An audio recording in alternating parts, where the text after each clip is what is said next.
Konsumerisme, sebuah kata yang sangat familiar di telinga masyarakat.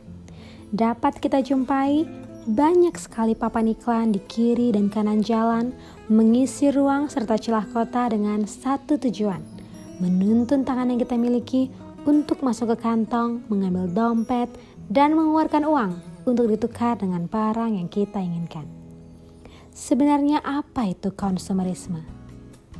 Konsumerisme adalah paham atau gaya hidup yang menjadikan seseorang atau kelompok melakukan proses konsumsi secara berlebihan, yang menganggap barang-barang mewah sebagai ukuran kebahagiaan, kesenangan, dan sebagainya, yang kurang lebih mengindikasikan gaya hidup yang tidak hemat. Menurut teori konsumerisme oleh Jean Baudrillard, seseorang menjadi konsumerisme karena ingin menunjukkan status sosialnya, bukan karena orientasi kebutuhan. Konsumerisme menjadikan manusia sebagai pecandu dari suatu produk, sehingga ketergantungan tersebut tidak dapat atau susah untuk dihilangkan. Berikut adalah kiat-kiat yang mungkin dapat membantu Anda mengurangi konsumerisme secara berlebih. 1. Jangan membeli barang hanya karena tren. Untuk menghilangkan gaya hidup konsumerisme, Anda bisa mulai berhenti membeli barang-barang hanya karena ikut-ikutan tren. Biasanya, orang yang memiliki gaya hidup semacam itu cenderung terdorong untuk membeli hal-hal yang sedang hype. Namun, mereka cenderung tidak memikirkan bagaimana kegunaan jangka panjang dari barang tersebut. Alhasil, hal semacam itu malah akan membuat uangmu terbuang sia-sia. Cobalah untuk stop membeli barang yang hanya tren sesaat dan beralih membeli barang yang benar-benar Anda butuhkan. 2. Belajar untuk mengelola keuangan. Supaya bisa menghilangkan gaya hidup konsumerisme, cobalah untuk belajar mengelola kondisi finansial.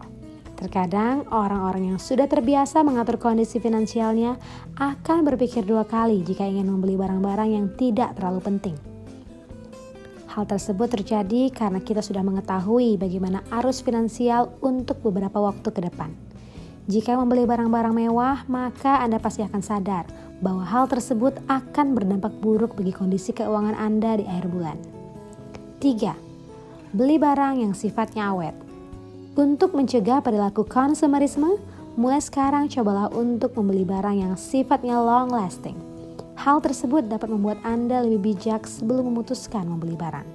Tidak perlu merek terkenal. Cobalah untuk membeli barang dengan ketahanan yang cukup agar tak mudah rusak. Intinya, Anda harus membeli sesuatu yang Anda butuhkan dan dapat Anda gunakan dalam jangka panjang. 4. Mengubah cara berpikir. Agar bisa menghilangkan gaya hidup konsumerisme, Anda harus belajar menanamkan prinsip bahwa membeli barang mewah itu tidaklah selamanya akan membahagiakan. Terkadang banyak orang yang menganggap bahwa hidup dengan dikelilingi barang-barang mewah sangatlah membahagiakan.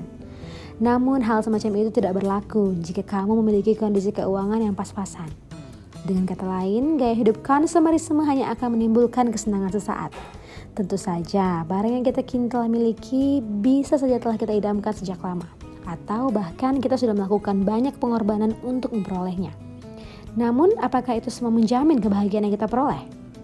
Usai Anda menyadari bahwa barang tersebut tidak terlalu penting, maka penyesalan yang ada dalam hati Anda akan terus menggebu-gebu. Cobalah untuk menghilangkan gaya hidup konsumerisme secepat mungkin. Bergayalah sesuai isi kantong, tanpa memerhatikan tren-tren yang hanya akan menjadi bumerang untuk kita. Apakah Anda punya cerita pengalaman pribadi tentang konsumerisme? Silakan cerita di komen.